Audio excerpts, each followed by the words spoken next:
Hola a todos y bienvenidos a nuestro canal. Hoy vamos a embarcarnos en un viaje fascinante a través del tiempo para explorar la historia de la educación, desde las fogatas de las sociedades prehistóricas hasta las aulas virtuales del siglo XXI. Descubriremos cómo ha evolucionado una de las herramientas más poderosas de la humanidad. ¿Alguna vez te has preguntado cómo aprendían nuestros antepasados?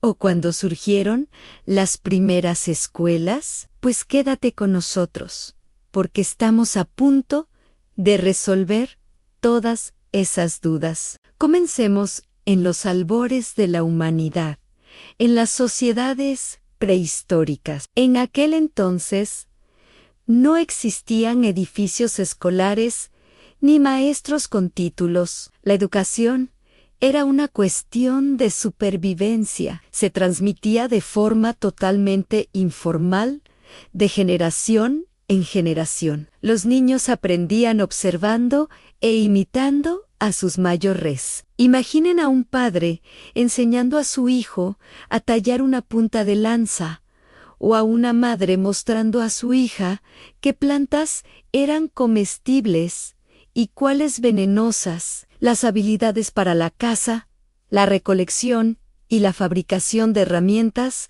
eran el currículo esencial. El conocimiento era práctico, directo y vital para la continuidad de la comunidad. No había exámenes escritos. La prueba final era sobrevivir un día más con el surgimiento de las primeras grandes civilizaciones en lugares como Mesopotamia, Egipto, India y China. Todo comenzó a cambiar. La sociedad se volvió más compleja.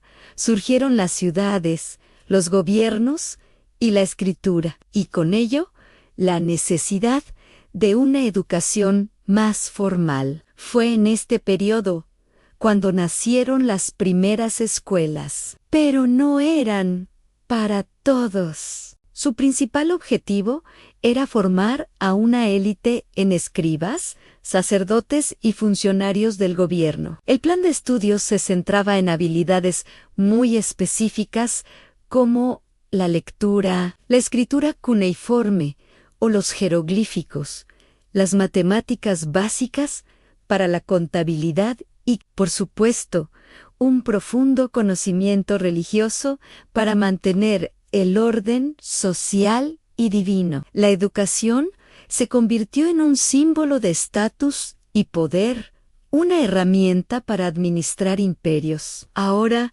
viajemos a la antigua Grecia, la cuna de la filosofía y la democracia. Aquí, la educación adquirió una dimensión completamente nueva. No se trataba solo de habilidades prácticas, sino de formar ciudadanos completos, personas virtuosas y participativas en la vida de la polis. Los gimnasios no eran solo para el ejercicio físico, eran centros de debate intelectual. Las academias, como la fundada por Platón, se convirtieron en hervideros de pensamiento crítico. Filósofos como Sócrates, con su método de preguntas y respuestas, Platón, con su teoría de las ideas, y Aristóteles, con su enfoque empírico, sentaron las bases de la pedagogía occidental. Se enseñaba filosofía, retórica, para persuadir en la asamblea, literatura, matemáticas y educación física. Ser educado era ser un buen ciudadano. Los romanos, grandes admiradores de la cultura griega, adaptaron este modelo a sus propias necesidades, siendo un imperio pragmático y enfocado en la ley y la administración.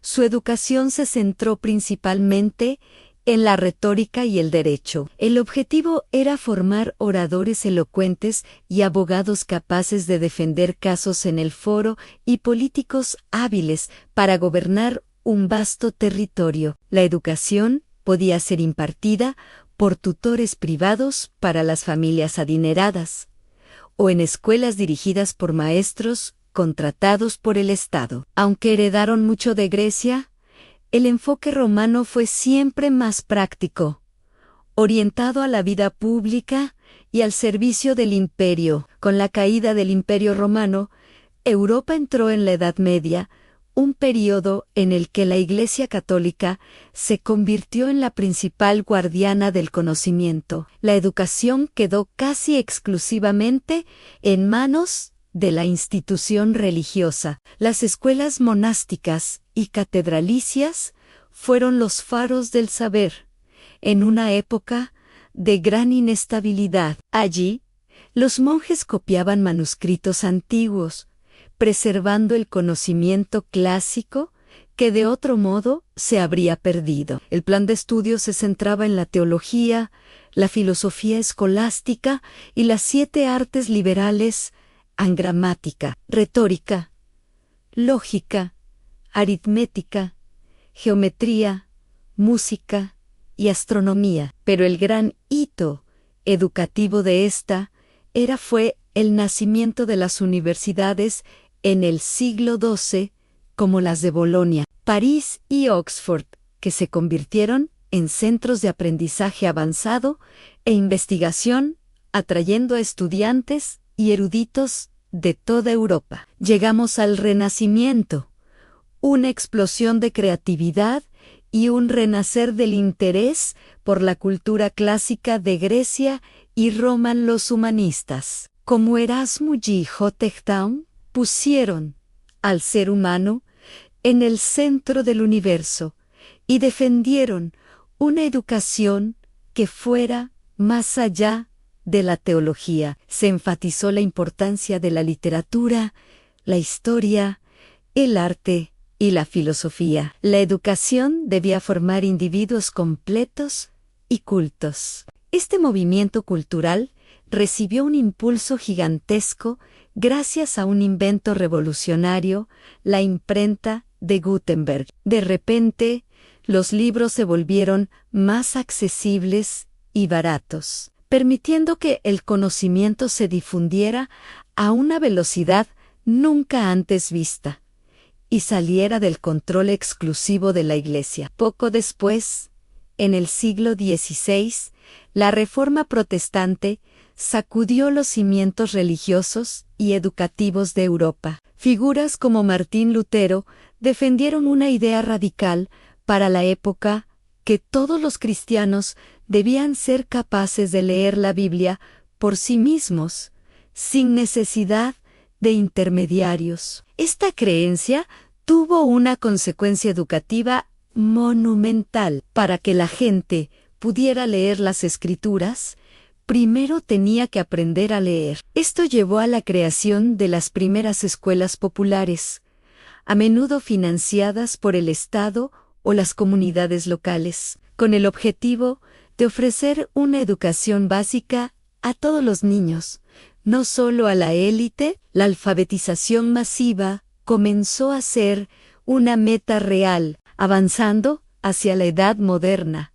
y la Ilustración. En el siglo XVIII, la razón y la ciencia se convirtieron en las nuevas guías de la humanidad. La educación se secularizó progresivamente, alejándose del dominio exclusivo de la religión. Pensadores como Jean-Jacques Rousseau, con su obra Emilio, o de la educación, propusieron teorías revolucionarias que ponían el foco en el desarrollo natural del niño. Rousseau argumentaba que la educación no debía imponer conocimientos, sino fomentar la curiosidad innata del niño, permitiéndole aprender a través de la experiencia y el descubrimiento. Este fue un cambio de paradigma de ver al niño como un recipiente vacío que llenar, a verlo como una planta que necesita ser cuidada para crecer según su propia naturaleza. El siglo XIX fue el siglo de la consolidación de la educación como un derecho fundamental y una herramienta para construir naciones. Impulsados por la revolución industrial y la necesidad de una mano de obra más cualificada y ciudadanos más informados. Muchos países comenzaron a establecer sistemas escolares públicos, gratuitos y obligatorios. La educación dejó de ser un privilegio para convertirse en un servicio estatal. El currículo se estandarizó y se amplió considerablemente para incluir no solo las humanidades, sino también las ciencias naturales, las matemáticas modernas y los estudios sociales, con el objetivo de formar ciudadanos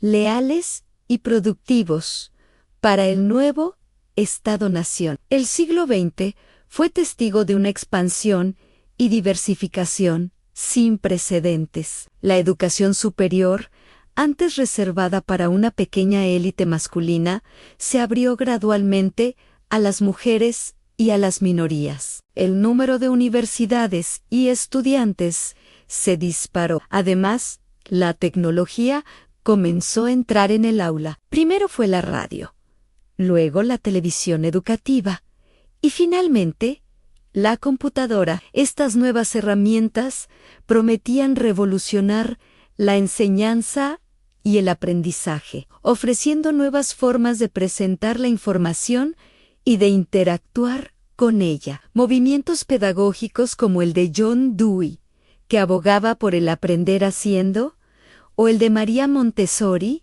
centrado en la autonomía del niño, también desafiaron los métodos tradicionales. Y así llegamos a nuestro tiempo, el siglo XXI. Hoy, la educación se enfrenta a desafíos y oportunidades completamente nuevos. La globalización nos conecta a todos, el cambio tecnológico es vertiginoso y la sociedad es más compleja que nunca. Ya no basta con memorizar datos. Se nos exige desarrollar habilidades como el pensamiento crítico, la creatividad, la colaboración y la adaptabilidad. La tecnología digital ha transformado el panorama. El aprendizaje en línea, los cursos masivos abiertos y las plataformas educativas están democratizando el acceso al conocimiento, permitiendo que cualquier persona, en cualquier lugar del mundo, pueda aprender sobre casi cualquier tema. La educación ya no es algo que termina con la escuela o la universidad, se ha convertido en un proceso de aprendizaje continuo a lo largo de toda la vida. Hemos recorrido un largo camino desde la enseñanza por imitación en las cavernas hasta la inteligencia artificial en el aula. La historia de la educación es, en esencia, la historia de cómo la humanidad ha intentado superarse a sí misma, de cómo ha buscado transmitir lo mejor de sí a las generaciones futuras. Es una historia que sigue escribiéndose cada día, en cada escuela, en cada hogar y en cada clic. Muchas gracias por acompañarnos en este increíble viaje a través de la historia de la educación. Si te ha gustado el video y quieres seguir aprendiendo con nosotros, no olvides darle a me gusta, suscribirte a nuestro canal y activar la campanita para no perderte ningún contenido. Nos encantaría leer tus comentarios sobre qué parte de esta historia te pareció más interesante. Hasta la próxima.